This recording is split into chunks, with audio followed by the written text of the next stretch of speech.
আমার ৬০০ পানের বোর ছিল।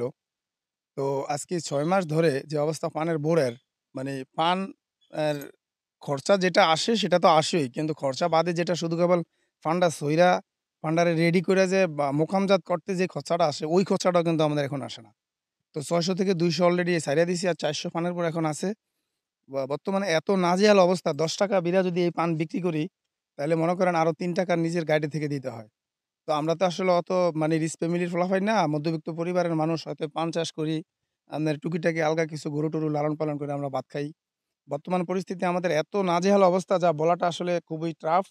আর এই পানের এই অবস্থার কারণে অনেকে কি বলবো, আমি মনে করেন না বোতলের ব্যবসা করি। এই টুকটাক বোতল-টোতল কিনি, এগুলি মানুষের কাছে বিক্রি করি। এক বিড়া পান বিক্রি করছি আমরা ১১০ থেকে ২০, ২০, ৩০, আবার শীতকালীন সিজনে ৳১৫০ বিক্রি করছি। তখন পানের জন্ম কম হলেও রেটটা ভালো ছিল। কিন্তু ওই ৳১৫০ পানের বিড়াটা যদি এখন ৳২০, ৳১৫, ৳১৮, ৳১০, তাহলে মনে করেন মানে এগুলি কিভাবে আমরা রাখবো আর কিভাবে আমরা সারবো আমরা জানি না। আমরা নিজেরাও মাথা করে উঠাতে পারতেছি না। আমরা কি খামু? লোকজন দিয়ে কাজ করে ওগুলোই বা কি দিমু? এদিকে শুধু আমি একা না, এদিকে অনেক পানের বোর আছে।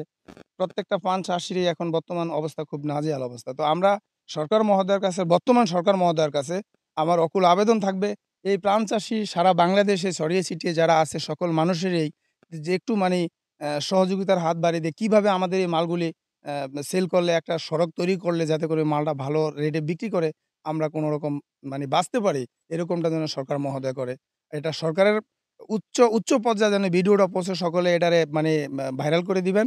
যাতে করে আমরা এই মানে এই চাষীরা যাতে করে একটু সুযোগ সুবিধা আমরা পাই। আমরা কারো কাছে ভিক্ষাও চাই না, কারো কাছে আমরা কোনো ধরনের অনুদানও চাই না।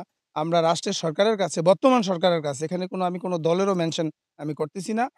বর্তমান সরকার যিনি আছে তিনি যেন এই পান চাষীদেরই সেক্টরটার প্রতি একটু ভালো করে সুদৃষ্টিতে নজর দেয়। বাংলাদেশের যেই ৬৪টি জেলা, সেই জেলার মধ্যে পান সুপারিতে বিখ্যাত চাঁদপুরের হাইমচর উপজেলা। সেই হাইমচর উপজেলার পান চাষীরা বলছেন যেন সরকার তাদের এই পাশে দাঁড়ায় এবং তাদেরকে এই পান বিদেশে রপ্তানি বা পাশে থাকার জন্য পান চাষীদের অনুরোধ। জাহিদুল ইসলাম, বাংলার আলো, হাইমচর, চাঁদপুর।